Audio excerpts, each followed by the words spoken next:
Hello and welcome to a football podcast with myself, Christian Jack, and Stephen Caldwell. Today, we think we're going to chat about Bayern versus Liverpool. We know we're going to chat about TFC decimated in Panama. We may get to Chelsea's defeat in the FA Cup, Nani to Orlando, Harry Kane, Pozuelo watch, Diego Forlan, and more. Before we get into today's matches, we have an announcement to make. Jonathan Osorio and Justin Morrow are confirmed to join us on February 28th at the Rivoli for our live podcast taping in Toronto. Get on the website and you can buy your tickets there. These will not be the only guests on the show. We'll be announcing a handful more over the next week or so. So head over to afootballpodcast.com and get your tickets before they are gone. Stephen Caldwell is here, fresh off the commentary. We should tell everybody we're taping this right now at close to midnight, following the game in Panama. And so apologies for that rundown. If we don't get to any of that and this just turns out to be a 90-minute TFC fest, well, so be it. Clayton's here. Sean K's here. He's got about a million questions after we tweeted hashtag Ask AFP. But I guess that's what happens when you lose 4-0 in Panama. A good thing about this is that you and I were separated by, I don't know, a few good yards in the TSN studio. You were calling the game. I was in studio. So we haven't really talked about this. No, not. Which is kind of good. So I really have no idea where to start here. Maybe we can start with, is it over? It looks like it's done, yeah? I'm not saying it's over. I still think they have a chance. I don't know where they're going to get the inspiration from after what I've just saw out there tonight.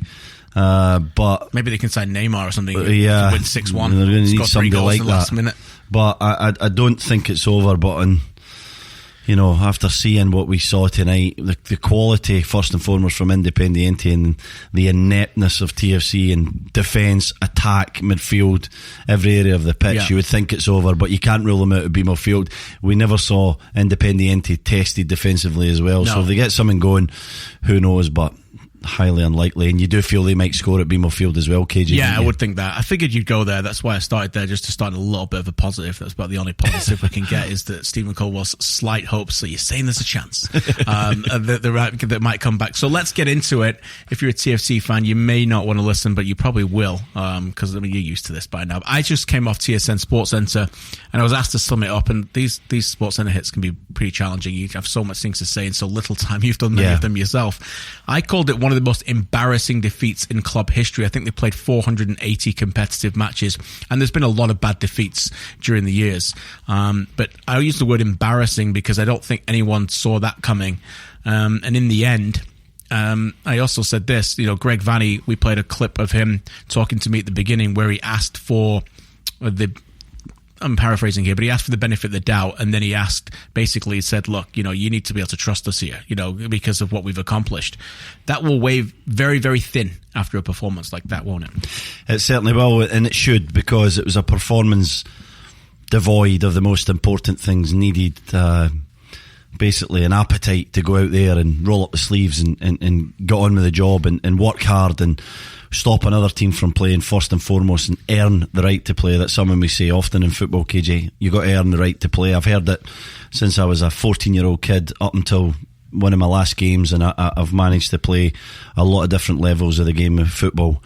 And you have to earn the right to play. You have to go out there and dominate your opponent. First and foremost, you're a centre half, you're playing against a centre forward, you win your header, you win your battle, you're a midfielder, you go over the top of your midfielder, you show some strength in the tackle, you push him the other way, so you earn the right to play football. They didn't do that from the start.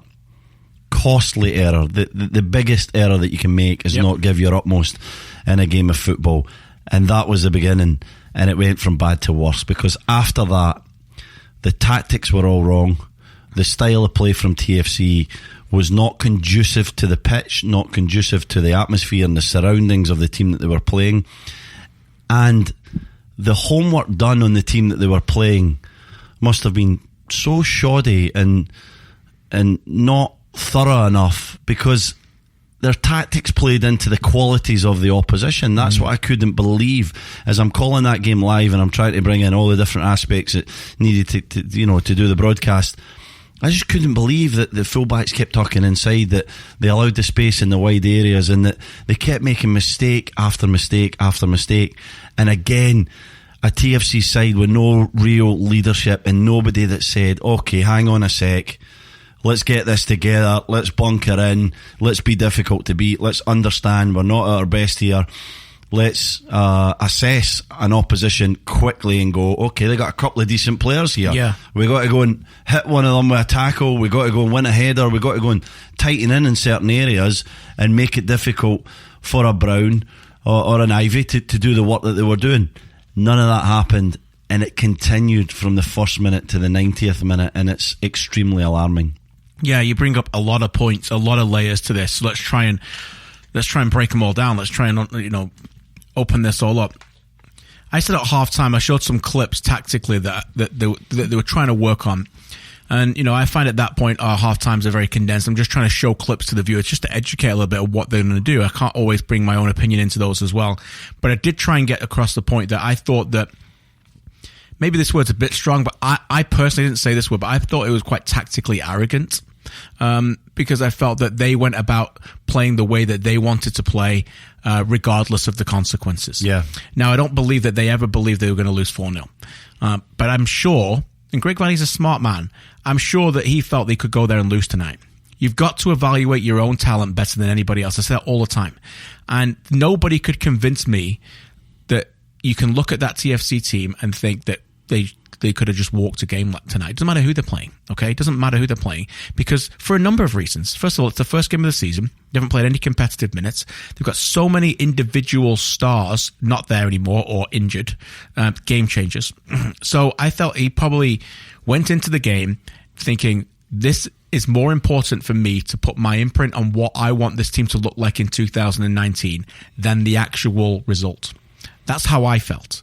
Now, I don't think he expected to lose 4-0, but do you know where I'm going here? Yeah. I felt that he felt, regardless of what happened, this is how I want to play in 2019, and from day one, this is what I'm going to show.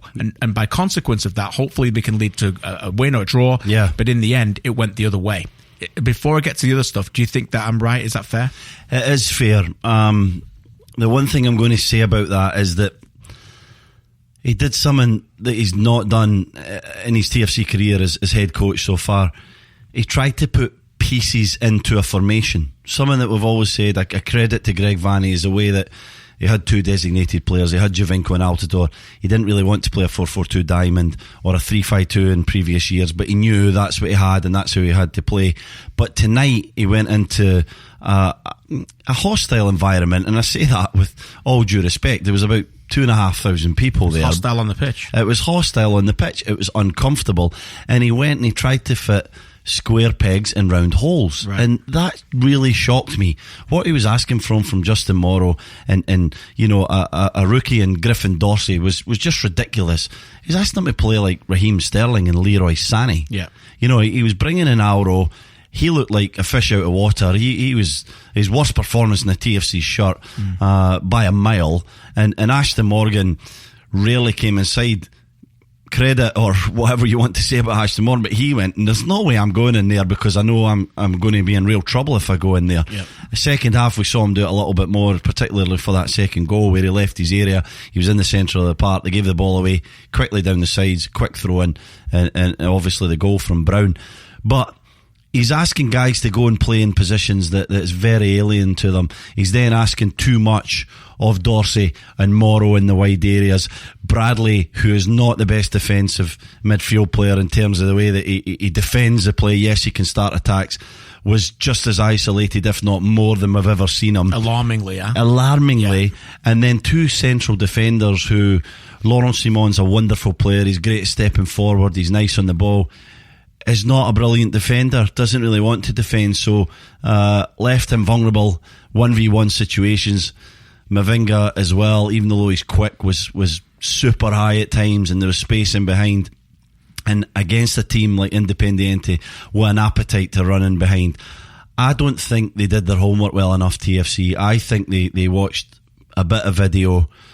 I don't think they assessed Independiente as well as they should have. And you're right, everything was about them and what they were going to do, and how Greg Vanney was going to stamp his authority and his new look TFC 4-3-3 on the game, and they got embarrassed. Your word was perfect. I think I said it once in the broadcast, but I was thinking that exact thing. It was an embarrassment for a team that have been apart from the blip of last year, pretty consistent. That was embarrassing. That was as bad as probably any TFC performance in history. Right, there you go. So let's get into this. I want to talk about profiles of players. Now, we've talked about and we've now identified, again, we're on the same page, and what we think he wants to play.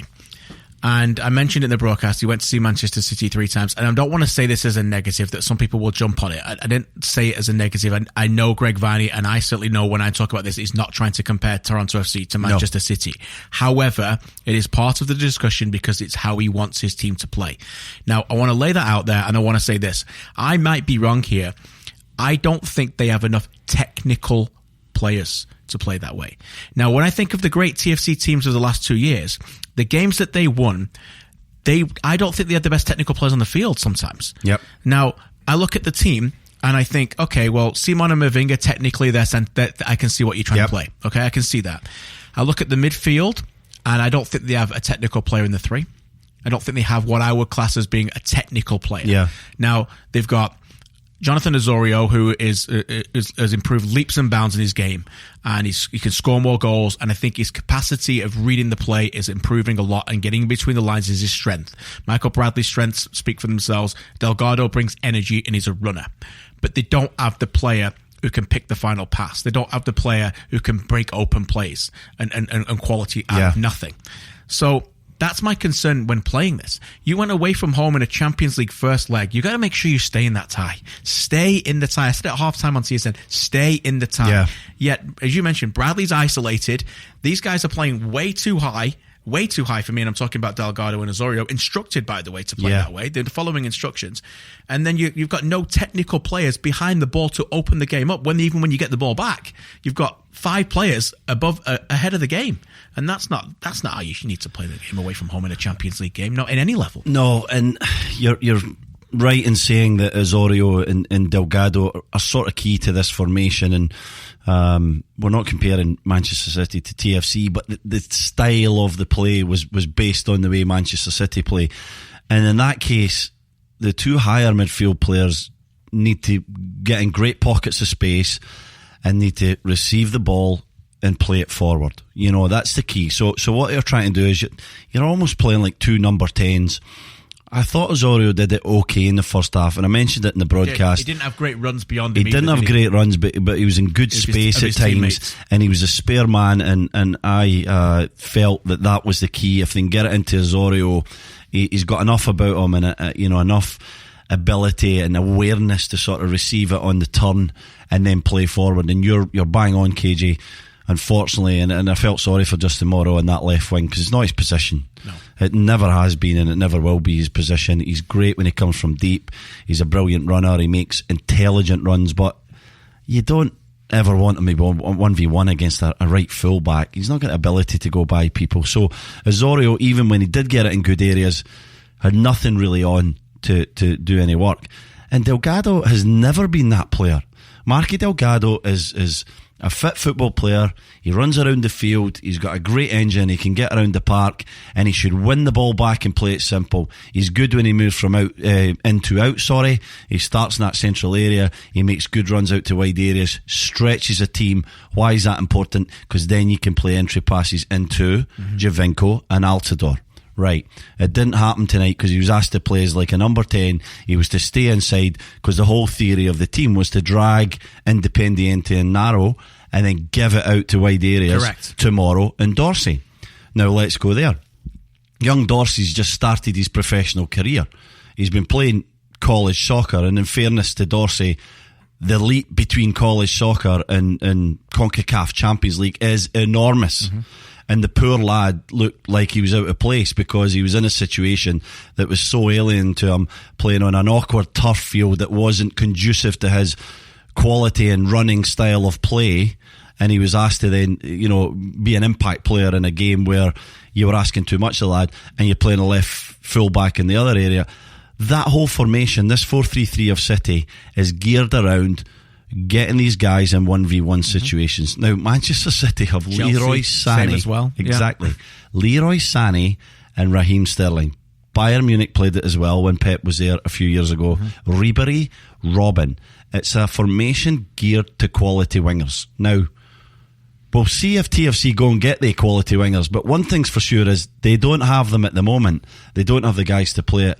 So why are you playing it in such a difficult environment in the first game? And why are you asking these things of guys who are nowhere near 100% fit, who have not practiced it enough, not worked on it enough, and don't have the pieces to play it properly? And we should say that Nick de Leon was supposed to play instead of Griffin Dorsey, and his back spasmed up the day before the game.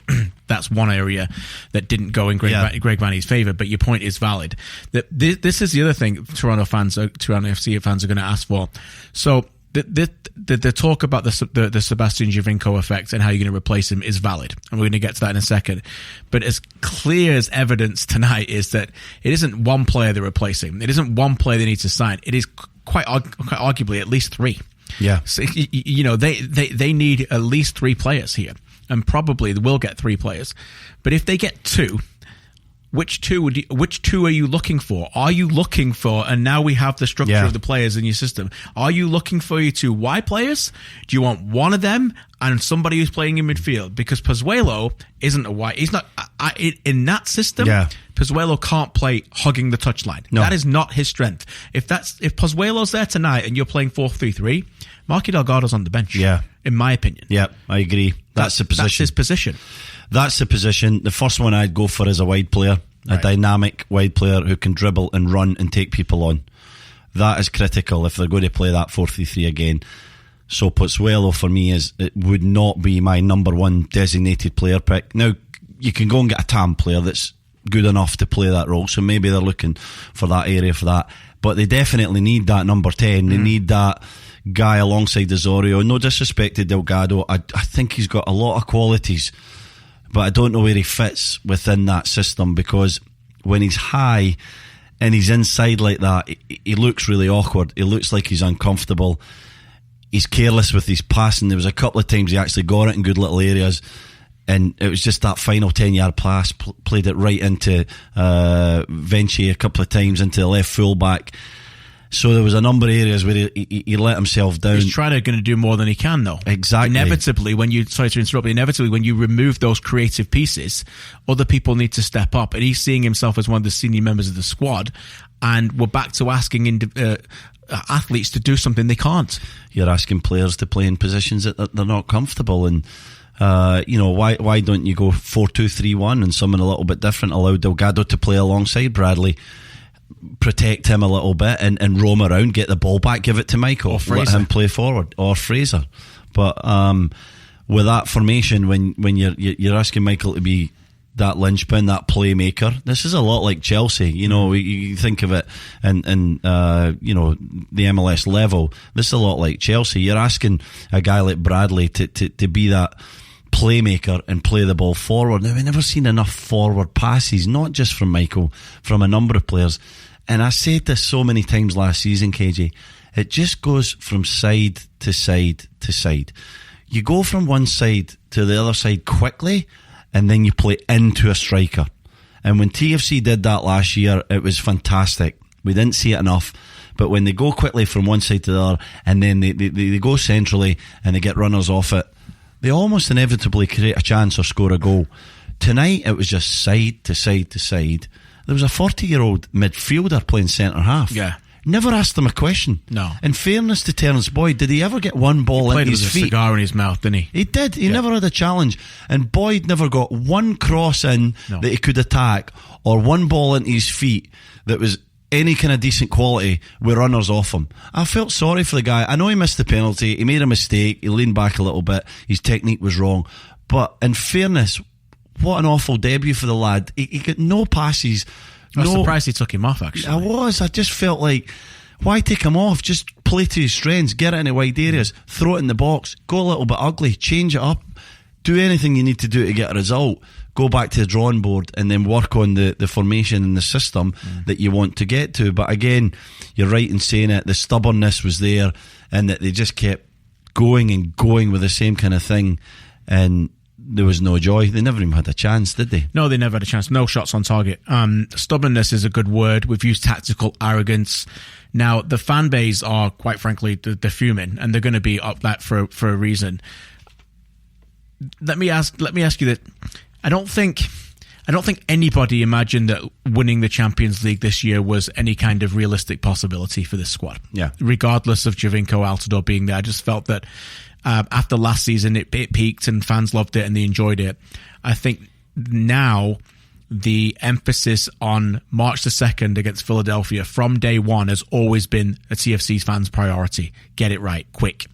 And is this something that if you're a fan that you can maybe take a little bit of positive from it, knowing that, I'm sorry, you can't have any more benefit of that. You got to get this right. Because the preparation and the recruitment from the end of October to now the middle of February for a club at a high level of Major League Soccer, has to be said, has led a lot to be desired. Yeah.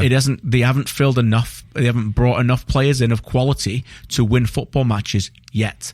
And as the fans pay an enormous amount of money with their ticket prices, with their time and the investment, with their cable packages, they have a right to require better players on this squad than they have right now. And they have a right to ask, if they're not there by the beginning of the MLS season, why aren't they there? And maybe a right to ask now, why weren't they there today?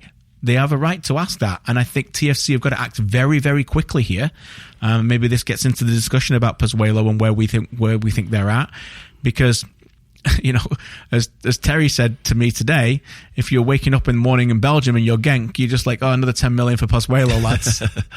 Yeah. You know? You're holding them to ransom, aren't you? Yeah, you know? Yeah, because you know the desperation factor just goes up another 10 notches, doesn't it?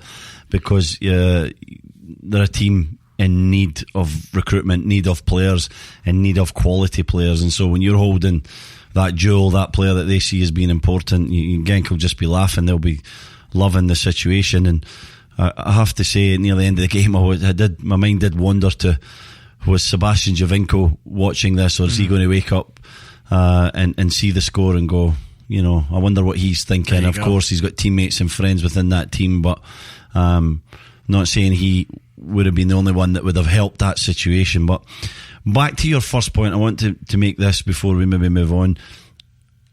Greg Vanney is at a real crossroads here, and we talk about all the time. Franchises, by the way, exactly. But let's talk about Greg Vanney as a coach, and adamant that he wants to play this formation. And so we mentioned the word stubbornness, but we've said it with Sarri, we've said it with Pep in the past, Klopp, Pochettino, world class managers.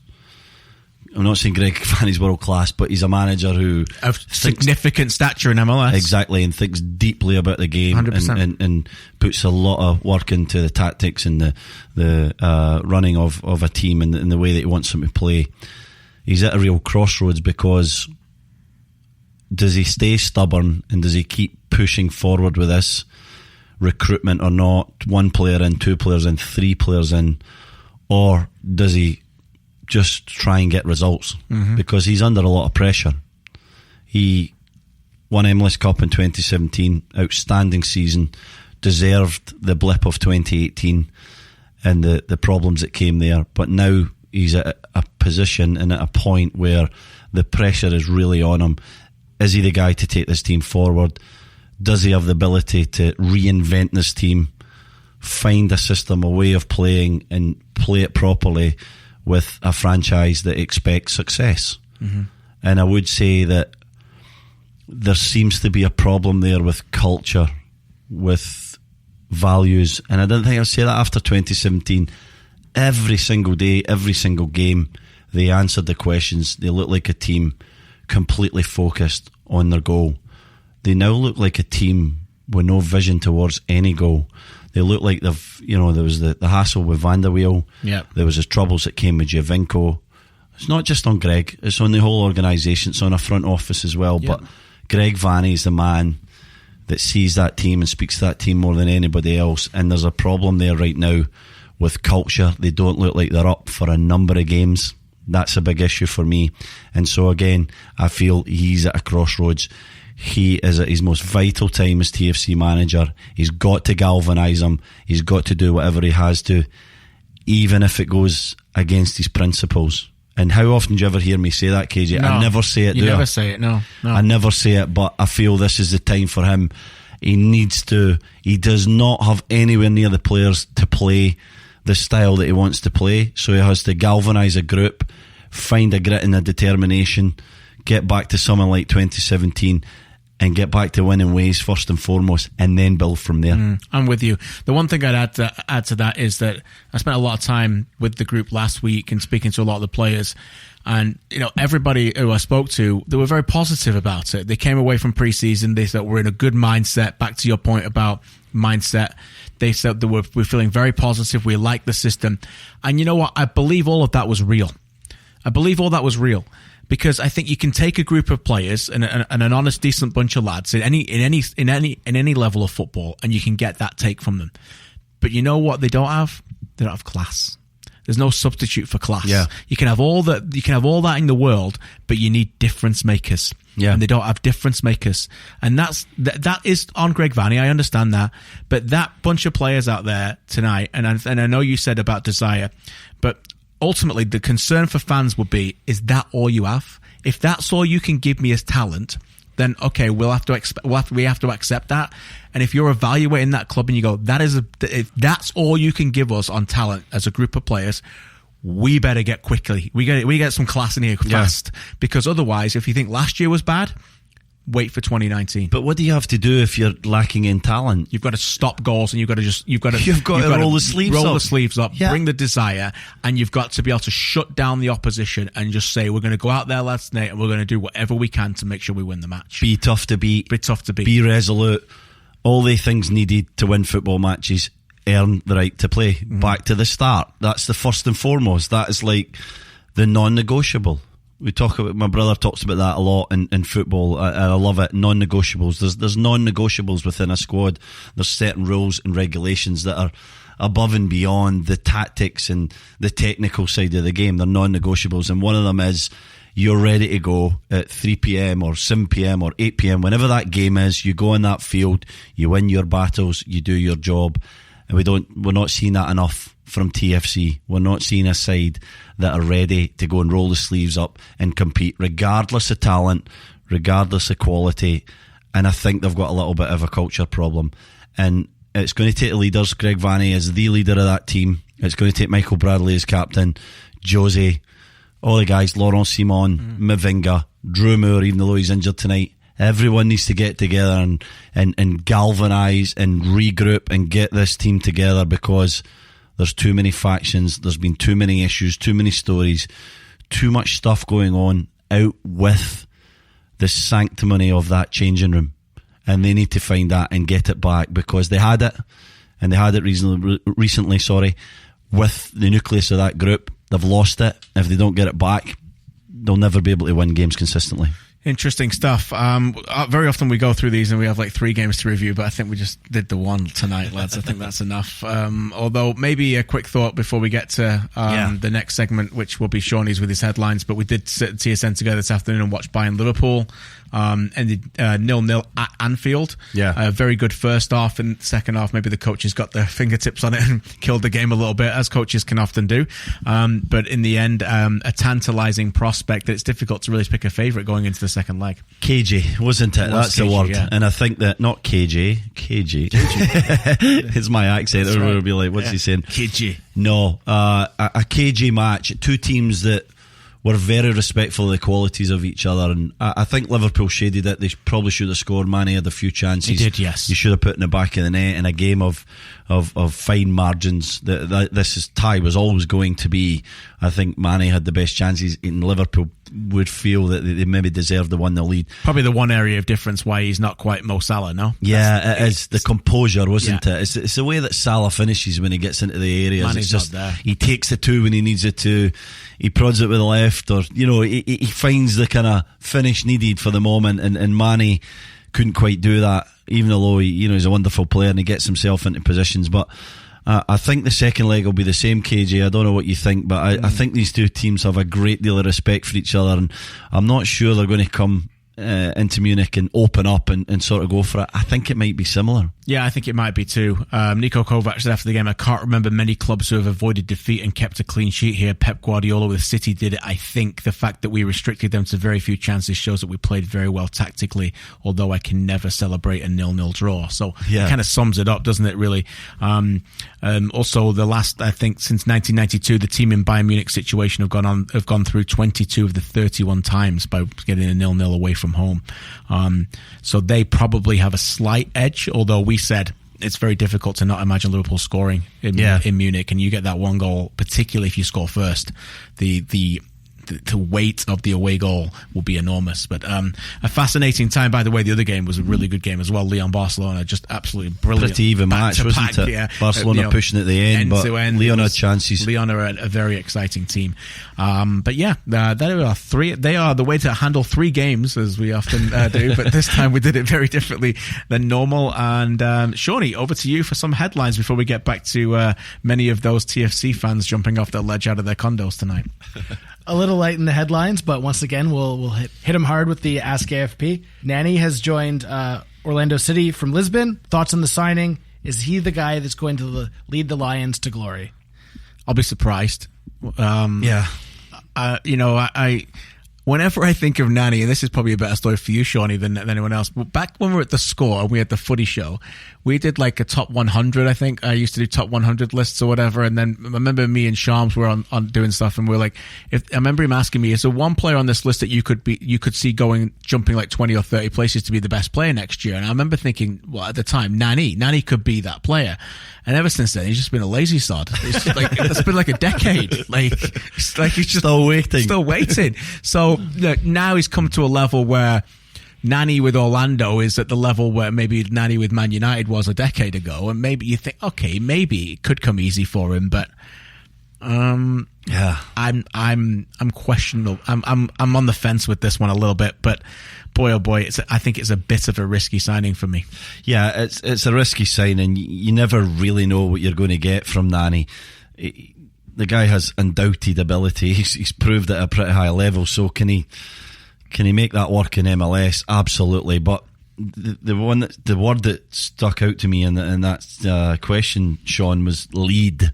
I don't see him as a leader, and I know as a DP on substantial money he'll be expected to lead a squad, be an example, be there in training and all the things that designated players have to kind of stand up and be counted in when you move to MLS. And I don't think he's going to be that guy. He's going to have to be given the ball in advantageous situations, and then I think he can get double figures, goals and assists. Absolutely, he's going to have incredible talent, but a team has to be built around getting him to the ball in the area that he likes to be, and then he might be influential, but I don't expect him leading, and I think it's a bit of a risk from Orlando City.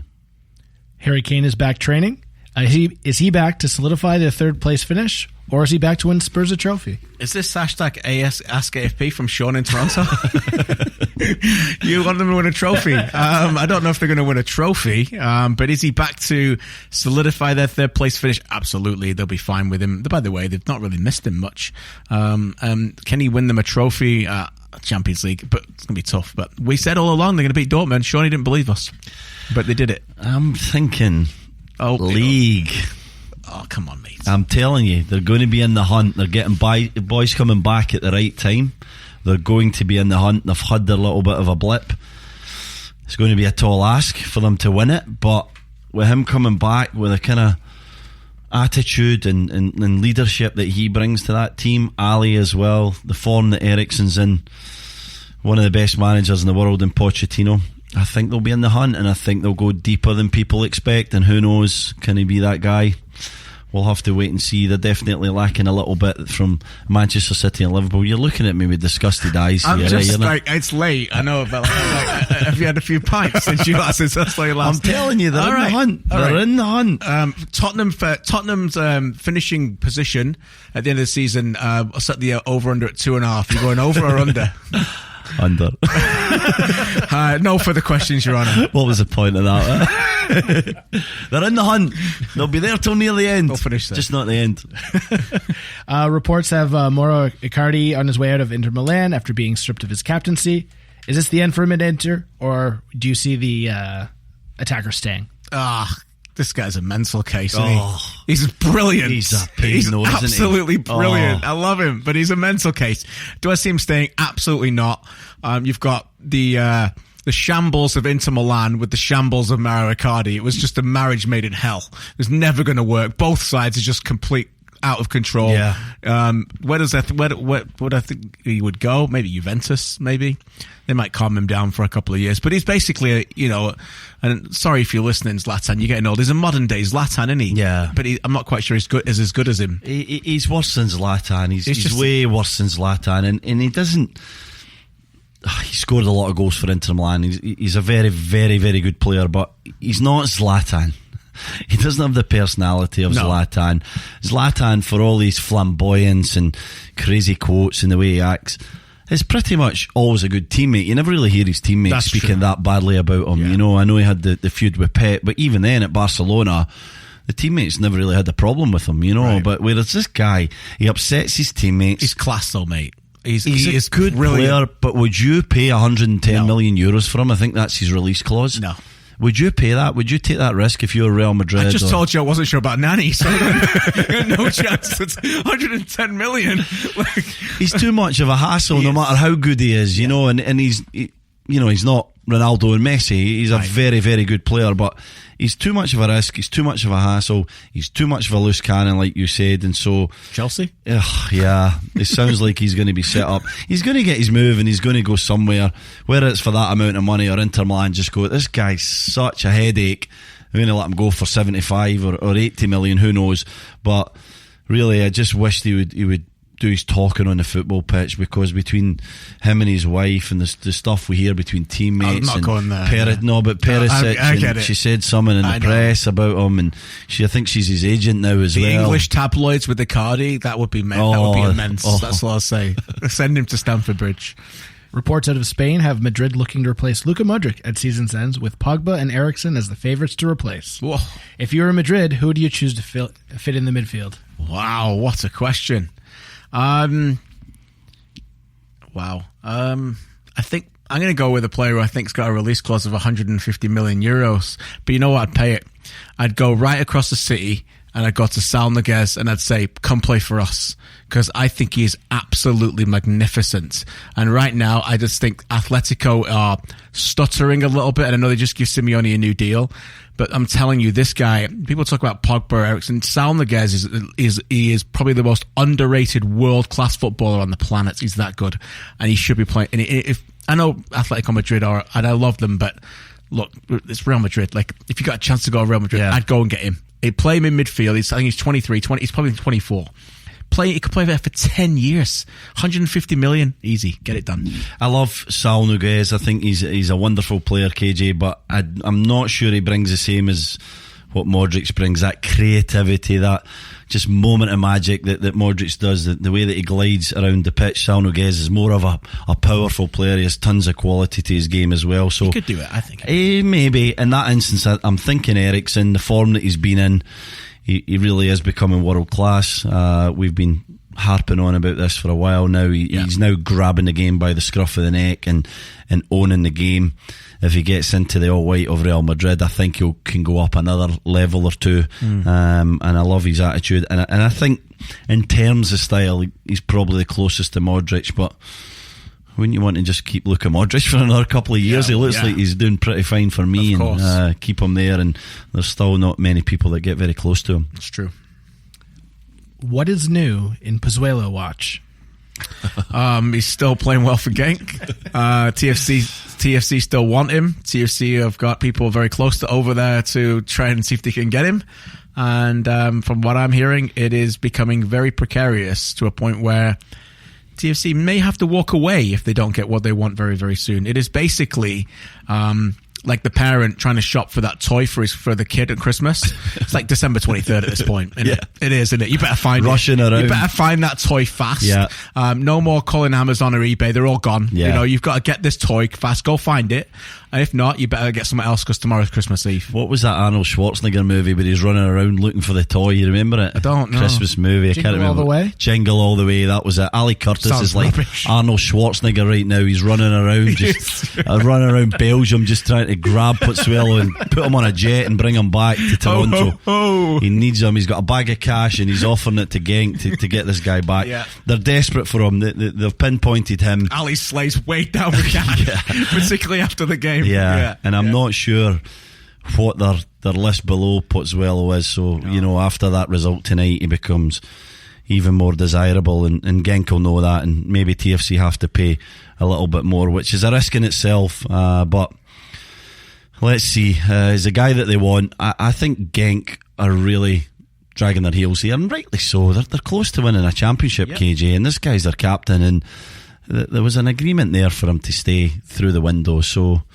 you know, I'm sort of with Genk on this one. I can see why they want to keep him. He has a release clause. He's going to get signed for that amount of money by somebody come the summer. Player wants to come. We need to say that. He does want to come, but I'm always a guy that thinks you should honour your contract. I have to say that. I think I honoured every contract I ever had till Sunderland kicked me out. I'm going to say basically they told you when you were done, didn't they? The other way around. I signed a contract and they were like, you should probably leave now. Yeah. But I pretty much got to the end of most of my contracts, and I was always a guy that liked to honour my contract. And I know he wants to go. That should have been internal stuff.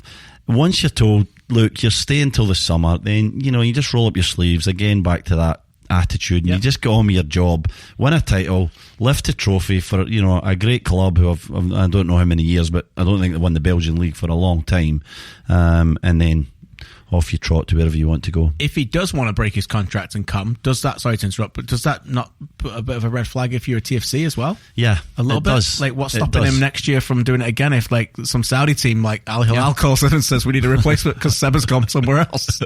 Yeah. Right? No, you're right. It's about integrity and about the player and about just doing your job. And it seems like this guy is really pushing for the move as well, because I think TFC would have moved on if he was like, okay, you know, there was something about coercion, and Genk was saying no way, there was none of that going on. He agreed to it, and so legally, you know, there's no way that this guy's leaving Genk unless they give the permission. So just get on with the job. You know, it's a great honour to be captain of a club, and he should respect the honour that he has of wearing the armband for Genk and help them to lift the trophy.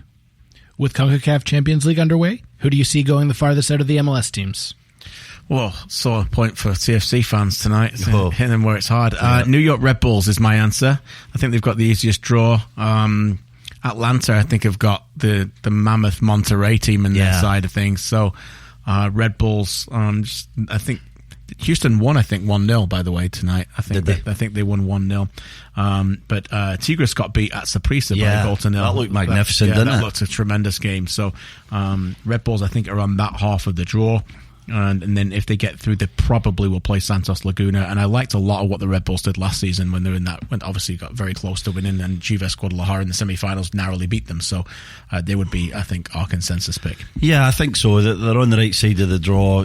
Atlanta are maybe the obvious pick, but they're going to have a tough challenge to get through the teams. They're not playing games at home either, the first leg, because of the, I think, the monster trucks going on. What a disaster that is, isn't it? Well, how was that scheduling done? You know, how was that an oversight? What's worse, losing 4-0 or getting kicked out by monster trucks? Well, tell us at hashtag AskAFP. Yeah, Red Bulls look good. They've got a lot of quality. But isn't this competition really heating up? It's brilliant. Yeah. You see Saprissa, we watched the highlights at halftime, and the crowd was brilliant. They're playing against the mighty Tigres. Tremendous. They had the chances. They get their goal in the second half. Independiente, you know, their first campaign, and they're winning 4-0 against TFC, who were an inch away from winning it last year. And I really feel this competition's becoming truly legitimate, and all across Central America the leagues are getting stronger. There's everybody wants to be MLS now, KJ. The players are sensing that it's a shop window. I said it in the broadcast. They're out there, you know, they're proving Ivy was magnificent tonight, Brown. They're seeing that as an opportunity. 100%. The MLS are watching. We want to go there. We know that's where the bucks is coming to, and it's the league to be in. And then it's maybe a stepping stone, or you can forge a wonderful career there. And the quality of performances from some of the smaller teams has been a joy to watch. Yeah, you bang on. I said it briefly today to TSN. Look, I think any time in modern day football now, no matter who's playing who, you know, if you go out there and you believe you're going to win that game, that's just not the way the game is in 2019. No. It's not how it was in the 50s or 60s. The discrepancy between the team at the other side, it's just, that's why you see these kind of things happening all over the world. That's why you see Wimbledon knocking West Ham out in the FA Cup. Yeah. There's just so many of those examples of them, and that was it again today. And I think your point about being in the shop window is so crucial. Spoke to so many players and coaches and agents this off season. That everybody's got their eye on MLS, and I mean everybody. Spoke to Nico Ladero, and I asked him about Suarez and Cavani coming, and he laughed at me. He goes, "Of course, it's exactly where they want to be. Yeah, they want to come. Everybody wants to come. So yeah, eventually maybe they'll be here too." Moving on to Ask AFP. Let's get it in. Let's get some of these questions, although I think we got like 100 TFC ones, so we might be here till 3 a.m. But yeah, a lot of them are the same questions, so I'll let you know. We probably already hit many of the questions, but yeah, let us know. Will asks, who's getting promoted from the championship this year? Well, you and I were talking about a championship team today, as we often have many discussions about football. We were talking about a certain team that we start to like a lot and that we think are going to come up. And that team is West Brom. Yeah. They won 3-2 today. They scored in the last minute. They've got some really good players. You can feel it. They're growing in them. I think they moved up to 4th. So I think they may get one of the top 2 spots the way they're going. Norwich look like a team very, very organised as well. They've got a real identity about them. And I'm going to say that maybe Sheffield United might come up. Oh, no. Only because I'm going to be friends. If you're listening. He's not listening. Come on. He's not listening. Like, he's just, maybe he listened to the TFC stuff before. Can't believe you said this. Can't believe you said that. You know, that's what he'll be doing. But we'll see, like, Luke live on the 28th. Please come. I think Sheffield United, because I think Wildman's coming on the 28th, so I went with that. And you know why I didn't say Leeds? Because I got a sneaky feeling that Bielsa's a magician, right? Look at his teams; they get knackered at the end of the year, every time. And we're seeing a bit of a nosedive now. And boy, oh boy, what have we got? For the 14 games left, you can speak to this more than I can ever. It's a marathon, this championship. Oh yeah, it's an absolute grind, and it just keeps rolling along. And it's the weeks, normally the midweeks. I always think of like Barnsley or places like that in a midweek, and I know they're not in the championship this year, but they tough places to go where you have to go there and you don't have 100% to give. You need to just be in a good shape, wait in your moments, score a goal, defend resolutely, come away with 1-0. And that to me is my knowledge of the championship. I won it with Sunderland. Mental toughness, tough players, guys that know their roles, guys that know how to play 50, 60 games a year. And grinding it out is a massive part of it. And this Leeds side have been tremendous in the first half of the season. Then we had the controversy of the spying from Bielsa's assistant, his intern, and all of a sudden it's getting a little bit tense. You know, we're not seeing the same quality, we're not seeing the same work rate. There's issues there. I hope I'm wrong. I'd love to see Leeds come up. I have to say, I played for Leeds for 6 months, KJ, and it's an amazing club. Unfortunately, we got relegated from the Premier League. They've never been back since. I think that was 04, was it? 03 or 4? Yep.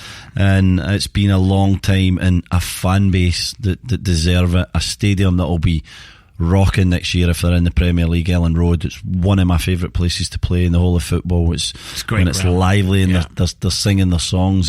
There's nowhere like it. It's really great. So I hope Leeds, but I'm with you. I like West Brom. I like the players that they have. I like the way that they play. An old assistant of mine, Graham Jones, who was with Roberto Martinez at all his clubs, Swansea, Wigan, and also the Belgium national team, went back to West Brom to work with Darren Moore to help a young manager who's been pretty good. He's got the kind of motivational side, get the guys ready, get the guys up for it, and Jonesy comes in with a little bit of the tactics and the structure, and it's really working for him at the moment. A good friend of mine, Nick Davies, the sports scientist, one of the best in the business. So I'm not doubting them physically. He'll have them peaking at the right time. They seem to be motoring along. They have a good spirit. They have choices as well to pick from. So maybe they'll just manage to push themselves into the automatic places. Maybe we'll get Leeds versus Derby in the playoffs. That'd be great. Oh, that would be hilarious, wouldn't it? Mark asks, do you think that Man City are going to do the quadruple this year? No. I don't. No. Don't think they're going to do the quadruple.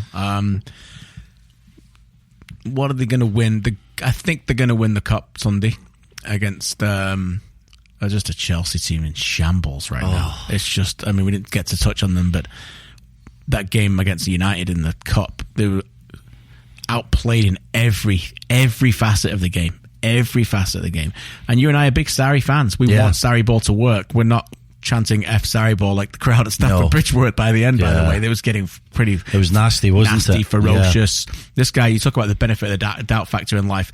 This guy, I feel, has been parachuted into the Premier League without a benefit of the doubt. Yeah. That's what I'm going to say. Because I don't think many people in England, one, either care whether he did anything at Napoli, and two, didn't even watch it anyway. No, they've probably never even seen his team play. They don't care about that, so he's not got that benefit of the doubt. I know we're going in a different direction to this, but I think City will beat Chelsea in the final. But Chelsea are a mess. I think City will probably win. I think they could win the FA Cup. There's not many teams left. And as for the league, they're starting to look like favourites again. So we'll see. Yeah, I think they can win all four. I don't think they're going to, because it's just... There's moments where it's just really difficult to keep that up. Now, I agree with you. League Cup seems very likely against a Chelsea side just with nothing going for them at the moment.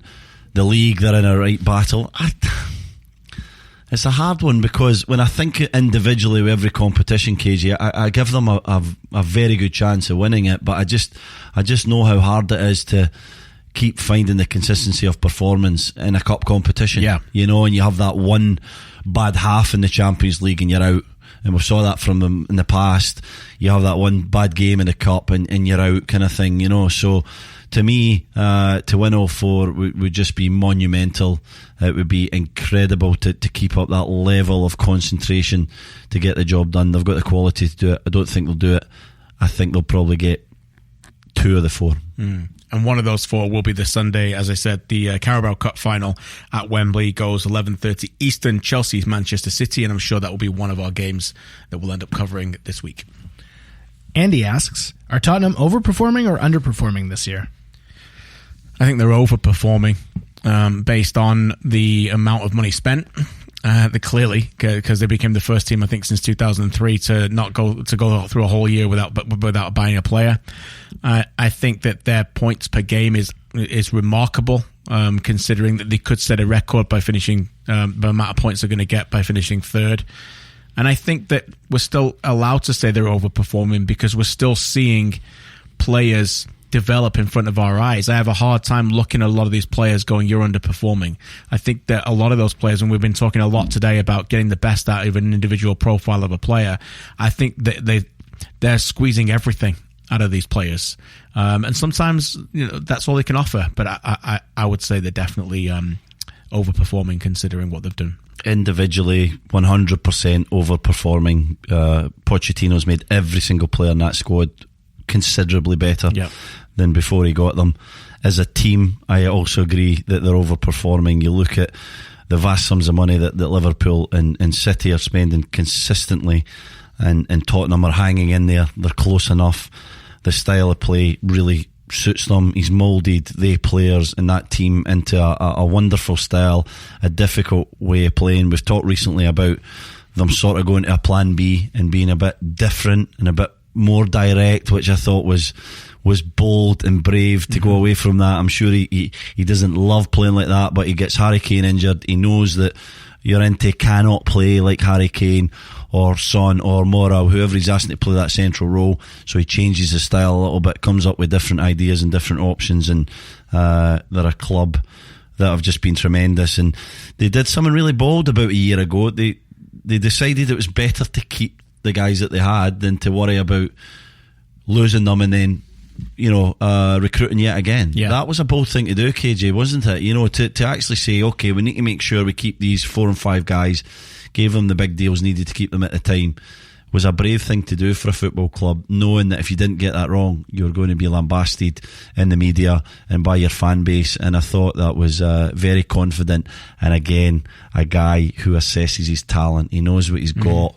He knows that he can't even get really any better than what he had for the same price of money. So sign him up to a longer deal and stick with it, people. Yeah, I love it, particularly in this era now where we're in an era where obviously fans have so much to say in social media that it was almost like it's almost like saying, okay, well, a lot of clubs, they just want the shiny new toy, the novelty factor. Okay, bring me a new player so I can feel like we're getting better. Yeah. Well, at Tottenham, I don't feel like, depending on who that player was, obviously, who would have made you better? What they did was they've turned average players into being very good. Very good players into being world class, and that's a trait that what Sir Alex Ferguson used to do. You get the best out of these players, and subsequently, what you've done is then you give them contract extensions because you try to match their value of worth within your own building, and by giving them the extra money for the contract to try and keep them there. And then what you do is that you then suddenly every single week have players worth between 50 and 150 million in every position playing for you. And so then you say, okay, well, who's going to make us better? Well, the only people who are going to make us better are players worth 75 to 100 million who we've never bought. We've never bought those. We've created those players. So we can't go out there and buy a 75 to 100 million pound player. One, because we can't afford it. And two, because who are we going to get anyway to come at this point? So their idea is continue to do, okay, Lucas Moura, 23 million, will make you into a 60 million pound player. Consistently, or Sissoko, everyone thought you were rubbish. We're going to bring you in. We've made you better. Everybody has fundamentally become better. Davinson Sanchez, 35 million, will turn you into a 70 million pound player. And Foyt is the next one. That's what they are the operations. They are the stores that they are shopping in. And for anyone to think that they're just going to go out there and buy a 100 million pound player, they're just not watching what Tottenham how they're operating. Yeah. So can I ask you a question here? This is interesting to me. Let's assume that Tottenham miss out again. They're maybe 5 or 6 points off. They finish in third, and they keep Mauricio Pochettino. Right.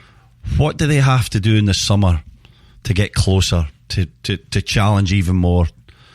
Where do they need to go? Who do they need to recruit? What would you think they need to do? I think they probably need a central midfielder. That's what I would think. I think that it's been proven that when they played Eric Dyer there that they could get better. I think Winks has shown great signs of that. I think the Dembele loss is an area of the squad where you go, what he was a couple of years ago, that dynamism from midfield, left-footed, open the game up, somebody like that. I can see that they need to find that kind of player. Now, who that is, we can sit here all night and talk about different profiles of players. Whether you can somehow get Julian Weigl from Dortmund or somebody like that, who you can say, if you're fit, you're playing every single week in central midfield for me, and then you can and then go from there. Whether there's anybody domestically who's a little bit lower than Tottenham on that radar in the Premier League right now, I'm not quite sure.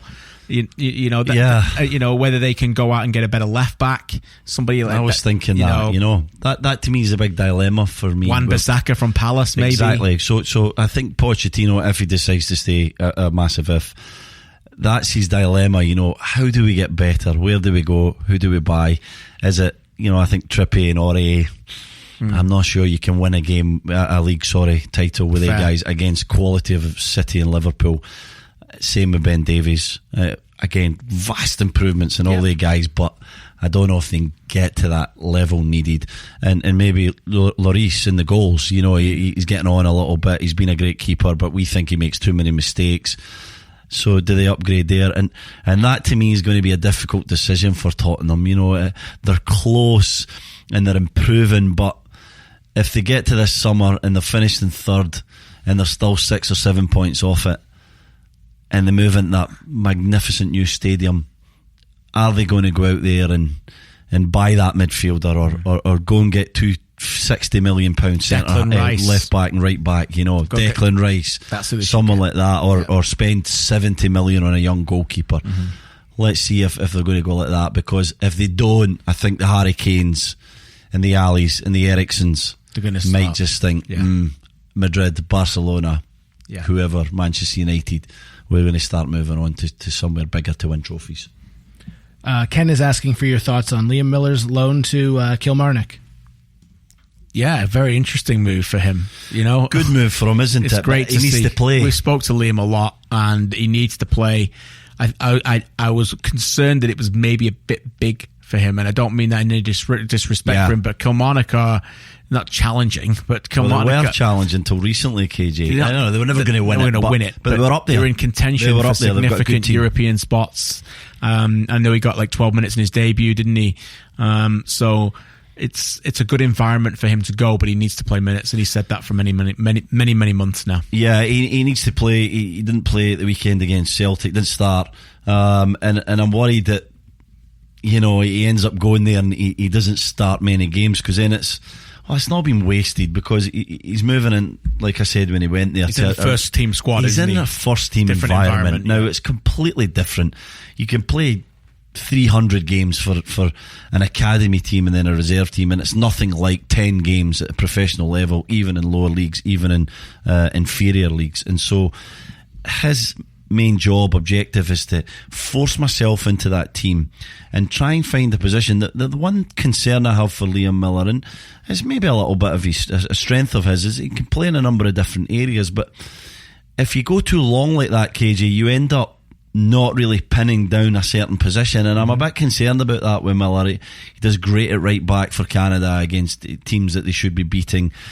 I don't know, is he a number 10? Is he a wide right in a higher area? But to me, he needs to go to Kilmarnock, he needs to try and force himself into the first team, and he needs to find a role and a real consistency to that role that make people go, okay, this is his position and we're going to build things around him. Yes, that's the key. Can he do that at Kilmarnock? But a good move from under a brilliant manager in Steve Clarke. FC Fort, thoughts on Diego Forlan rumoured to the CPL? Let's get him in. Why not? Be amazing, wouldn't it? Let's get him in.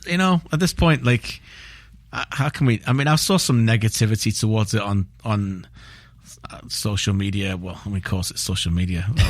Why do we want to bring this guy in for? Why not? Why not? I mean, he's 39. He's almost going to be 40. He's not going to have any legs. He's not going to do any defensive work. But, like, you're trying to build a foundation of a league here, and if he plays here for 5 minutes, I don't care. People can say, I want to see Diego Forlan play in the Canadian Premier League. Already you've got, I think, anything that can get the discussion going. Now, I will say this, I don't want him coming here with a king's ransom. Like, we don't need Diego Forlan coming here and bankrupting the Canadian Premier League. Yeah. Do you know what I'm saying? So I can't speak for, I haven't got his agent's number right now, so I can't speak whether much he's getting paid. But you know what I'm saying? Other than that, I agree. I don't think the Canadian Premier League's business model fits Diego Forlan, coming here for a pretty penny. Yeah, no, it doesn't. And hopefully he's not getting that, because I think that could cause a lot of disharmony within the league. When you've got, we talk about it in MLS between the designated players and some of the minimums, but the difference in what you would expect Forlan to come for and what some of the guys have been paid would be substantial. And then if he doesn't run around and he doesn't show the attitude, there then becomes some serious problems. But let's face it, this is the start of a new league, and if Diego Forlan is standing in a forward position, and he's wearing whoever's shirt with the captain's armband on Canadian soil, travelling up and down the country to go and play games, it's a magnificent start. The example alone and the kudos to bring somebody like that is massive for this league. And if he gets the ball, I don't care if he's 49 and he's 20 yards for goal, he'll put it in the back of the net. Yep. And he'll have an influence on the young players coming through, the players within his squad, the fans. His impact on the league. He's been a great professional as well. This is not a guy that goes anywhere and doesn't, kind of work hard. Great guy, by the way. Exactly. I've never had many positives, but never had a bad word said about him. So it's never going to be negative. So get him in, let him play for a year or two, whatever it is, and help this league to build and grow. Daniel asks, who takes penalty kicks for Toronto FC here on in? Terence Boyd. No, I'm serious. Terence Boyd. I think Terence Boyd will take it. You know why? Because right now, Pozuelo's not on Ali Curtis's sleigh coming back to Toronto. So who else is going to have a go? Do you know what I mean? I wanted to give a shout out to Shawnee K's mate Martin Bailey, because he's brilliant with his Toronto FC penalty stats. So if anybody's following him, Toronto fan, you should be following at Martin with a Y _ Bailey. Because he and I were going back and forth today on a few things, but when Boyd stepped up, I figured it would be him because, as I said at halftime, only Michael Bradley in the history of the club has taken a penalty in a regular game, not shootout, and he missed back in 2014. I did think at first Osorio lifted his hand and wanted the ball, although I wasn't sure if he was just going to go get it for Terence because we were waiting for the director to show it, but they never did. But I think at this point, unless Altidor's back, I think Josie always was always very comfortable taking penalties. In fact, he would often say, if Seba wants me to, I'll take them, but it would always kind of defer. So at this point, from now on, I don't think anybody else is really stepping up instead of him. No, and a centre forward should always take the penalties, in my opinion. You think? Yeah, they should be confident. They should step up and take the penalty kicks. I guess that's your role. You've got a kick from 12 yards. You're a centre forward. If my centre forward's not grabbing that ball and going, his eyes are lighting up, this is my opportunity to get my stats up and get on the score sheet, I'd be disappointed. And I played with the best of the best in terms of that. Shearer always took the penalty kicks. He was brilliant at it, but he saw that as an opportunity to, even a guy as prolific as him, to get his stats up and his goals Kevin throughout Phillips the season. was great at that too. Phillips was brilliant at penalties. When you look back at all the great strikers, they took the penalty kicks, and I've nothing against Terence Boyd stepping up today. I think it was the right thing to do. I think he'll do it again. If Josie's playing, he's the penalty taker, but he was a little bit unfortunate. It was a horrible turf. He leaned back just that little bit, and I really felt for him because you could see it right away in his face. He knew that was a great chance to launch his TFC career, and he was bitterly disappointed. And I'm not saying this from a mental point of view, like it affected him because he missed, but he was just a little, he never got a lot of balls into him, but he was a little down after that moment. He knew that it was there, didn't he? And so I think he'll grab the ball if he gets a chance again, and this time he'll put it in the back of the net. Last question, and I think this one was inspired by the TFC performance tonight. Rocco asks, can teams play in MLS? Can they play a 4-3-3 inverted fullback system a la City? Well, Rocco, it's 12:13 a.m. Have you got an hour? Because these lads want to go to bed. Can teams play 4-3-3? Yeah, I guess they can. Look, it's Pep Guardiola's Manchester City, and this is Pep Guardiola. In the first 3 or 4 months of the Premier League, were rocked to the core.